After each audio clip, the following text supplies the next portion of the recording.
Now, breaking news from CBS 17 News.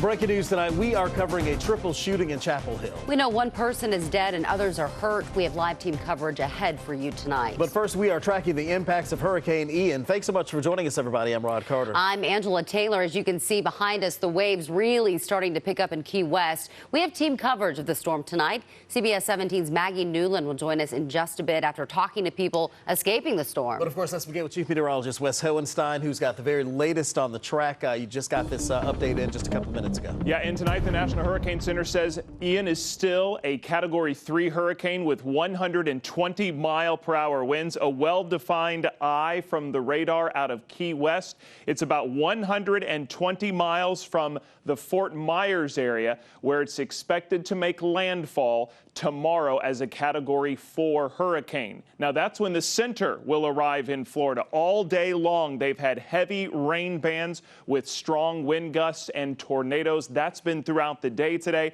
Of course, the morning started with a landfall in Cuba. Then it moved into the Gulf. Of course, it became a major hurricane today, and it will strengthen some more as it continues to move northeast. Again, landfall around Fort Myers, south of Tampa, north of the Naples area. Then it will slow down and move slowly across the peninsula, where it could reemerge over the Atlantic, which isn't going to help it strengthen much anyway because there's so much dry air and strong upper level winds. Then it'll take a turn up to the north and be in our neck of the woods this weekend. We've got some rain and wind. I'll tell you exactly what we're expecting coming up in another 15 minutes.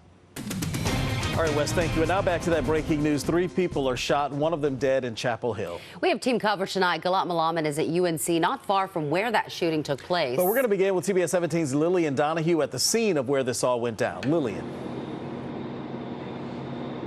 Well, right now I'm at Pritchard Avenue Extension. This is in North Chapel Hill. You can see police behind me have been on scene since just after 6 this evening. Now, investigators confirm 1 person has died and 2 others were shot. A 4th person is also being treated for other injuries. Police have not released any more information about the victims or a potential suspect in this shooting. Now, this is the University Gardens apartment complex. We have since been moved back further from the scene, but earlier tonight I saw police focused around a car with its door open in the middle of the parking lot of this apartment complex. Now, just a month ago, a teenager was killed in a shooting along this same block.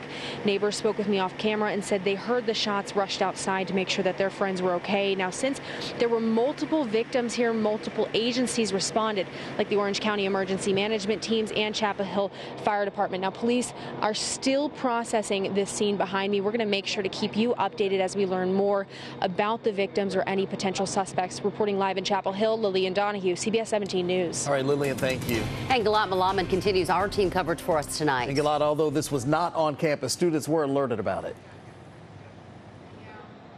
Yeah, that alert to students went out shortly after 9 p.m. this evening. This area of campus where we're standing is a little less than a mile away from where that shooting happened. Now, many of the students I spoke to did not hear about this shooting, but those who did were concerned. The campus alert system posted this message, letting students know police responded to multiple gunshots on the 800 block of Pritchard Avenue Extension. The university wrote the incident did not occur on campus or in the immediate vicinity. It's about a mile from campus. We spoke to a sophomore who learned about the shooting through group chat with his friends. Everyone was worrying, so they were just saying make sure to stay safe in your dorms or like apartment where you live, and we're just trying to make sure that everyone is aware about this. A rental agency website describes University Gardens condominiums as a mix of students, married couples, families, and professionals. Chapel Hill police do not believe there's any ongoing threat to the community. Live in Chapel Hill, Galat Malaman, CBS 17 News. Galat, thank you. And of course, you can get breaking news updates anytime with the CBS 17 News app. It is available in your app store. And now back to Hurricane Ian. Hurricane Ian left a lot of damage in Cuba, and it gives Floridians sort of a taste of what they can expect. Yeah, so take a look at this video. More than 1 million people in Cuba are now without power. Many people in Florida spent today getting ready. Some hit the roads to get out. Some helped more patients from local hospitals move those patients. And others continued to board up their homes just to ride out the storm. None of us know what we're going to get as far as the hurricane's concerned. Airports in Tampa and Fort Myers are already closed. Orlando's airport will shut down tomorrow, along with Disney parks. Now, some people vacationing in Florida rushed to get back here before that storm hit. Yeah, CBS 17's Maggie Newland continues our team coverage tonight, and she talked to travelers as they arrived at RDU tonight. People we spoke with here at RDU said they are grateful to have gotten out of Florida just in time. Hurricane Ian cut short Shauna Catlett's celebration. We were in South Beach celebrating my friend and mine's 50th birthday. They weren't planning on leaving Miami until tomorrow. But the weather started to get dicey. And when they tell you not to panic, of course, we were like, should we panic? They didn't panic, but did move up their flights when the power at their hotel went out. The AC went off, and I'm like, yeah, time to go. Grace Alexander also rescheduled her flight to get away from the hurricane.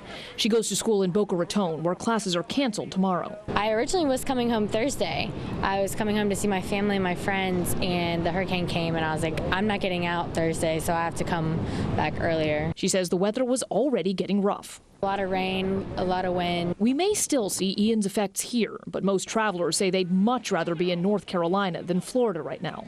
I'm glad I'm back. I'm glad we made it safe.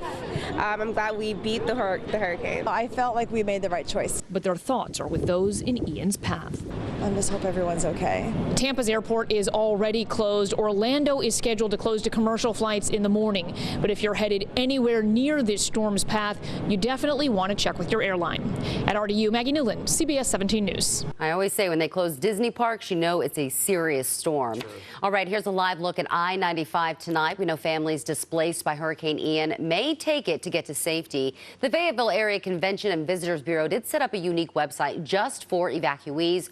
It provides emergency management contacts, lists hotel information, and any other information that those people might need.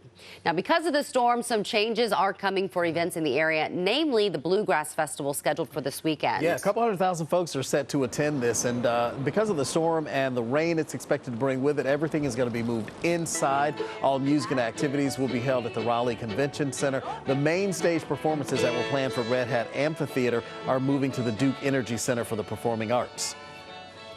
We've dodged a lot of things. Hurricane back in 2015, a virtual year in 20 due to COVID, and here we are back with another weather event. So it's the ability to be resilient. And by the way, reserved seating purchased in advance is going to still be honored.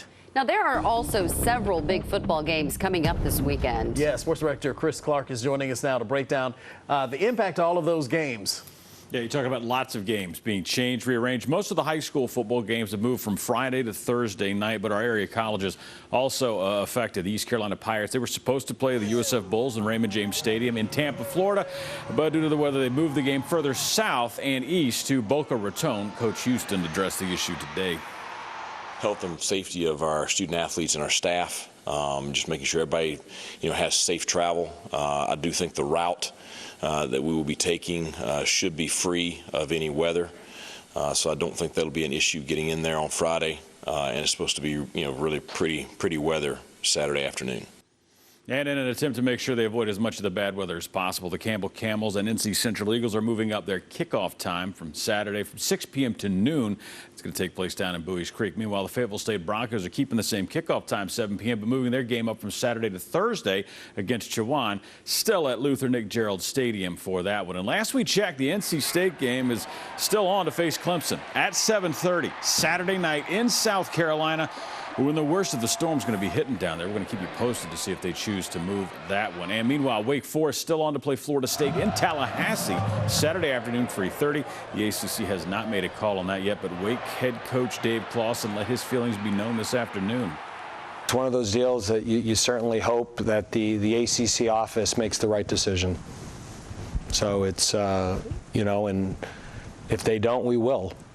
We're not going to travel down there and put anybody at risk. Stay tuned to CBS 17 and CBS17.com for the latest updates. All right, Chris, thank you. And you can find all of our Ian coverage and its impacts to local events on our website, CBS17.com. Of course, as more information comes in, that list will be updated. So just keep it handy in case you need to go back and look at it. Tonight, Fayetteville police need your help. They've identified the two men they want to question about a deadly overnight shooting. Police say they want to talk to Jamal Robinson and Jamario Boykin. Police believe one of the men may have information about Jermaine Haley's death. Someone killed him last night on Bellhaven Road. If you know where Boykin is or Robinson is, you're asked to give police a call. Raleigh police are searching for a shooter tonight. Someone shot a man on Hightower Street. This was about 4 this afternoon.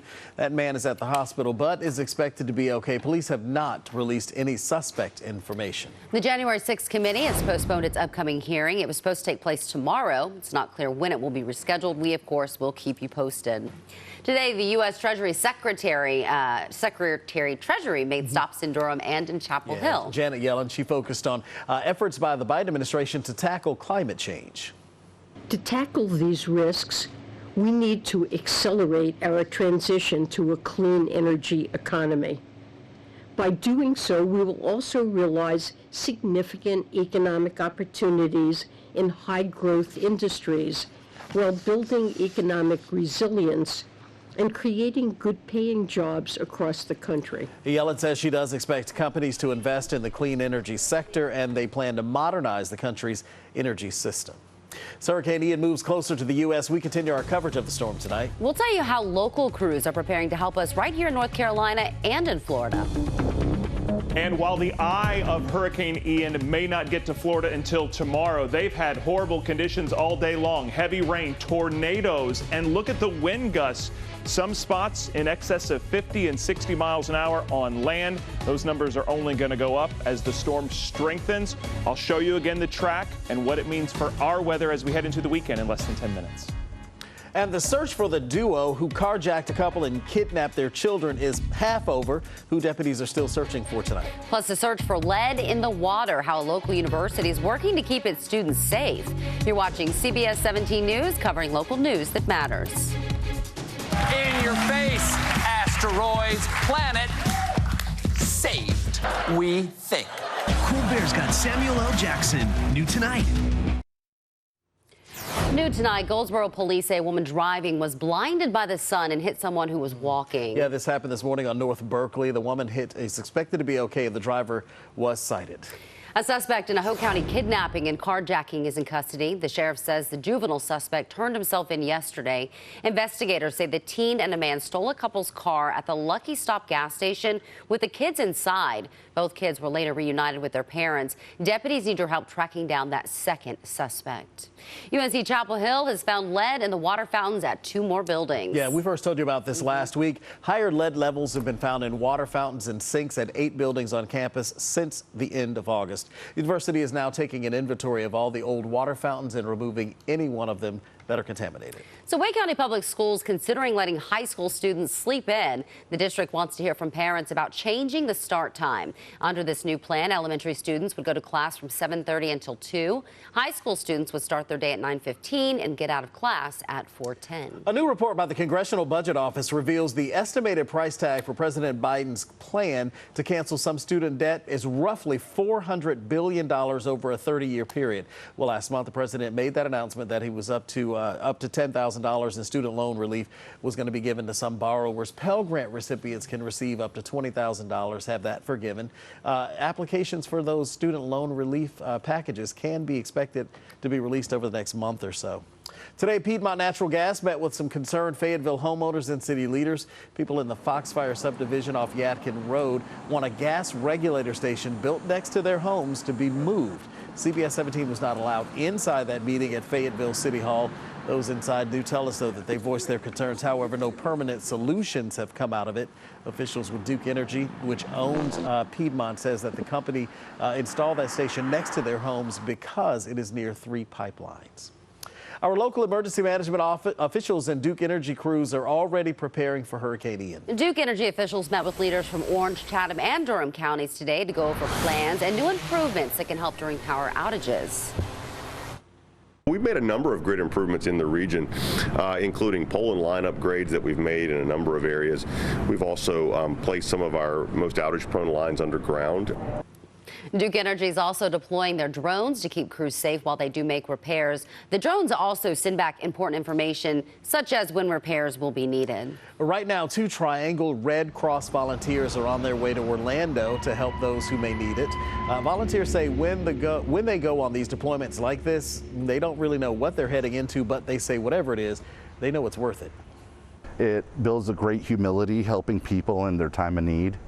And what better organization is it than through the Red Cross? And you know, just helping people and seeing the looks on their faces, knowing that somebody's there for them, is priceless. The 2 volunteers will join about 100 other folks from across the country. All right, let's go live to Key West, Florida. This is the southernmost point of the U.S. All right, it's a little hard to see, but this is a tourist attraction. We saw a lot of people there taking pictures because it certainly did not look like this. Right now, you can see just how high the water has come since 4 o'clock this afternoon. You can't even see the area where the tourists can stand.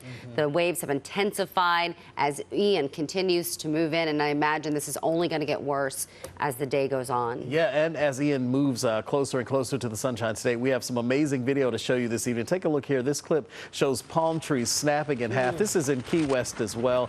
And take a look at this video. You can see the water already covering a lot of the streets there. This is part of the course when these kinds of things start moving ashore west. It's the people taking the pictures that I don't quite understand. Yeah, get away from it.